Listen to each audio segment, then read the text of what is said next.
நீ கொடுத்ததற்கே நன்றி சொல்ல முடியவில்லை இன்னும். இதில் அடுத்தடுத்து கேட்பதற்கு அஞ்சுதே என் உள்ளம். யா அல்லாஹ் யா அல்லாஹ் சுப்ஹானல்லாஹ்.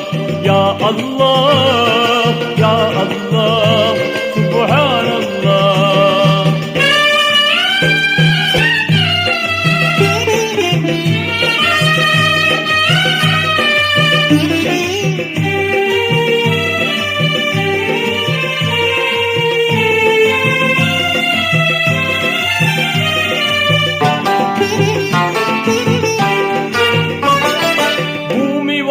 மண்டலங்கள் பொருத்தமாக படைத்தாய், அதை புரிந்து கொள்ள புலன்களையும் திருத்தமாக அமைத்தாய்.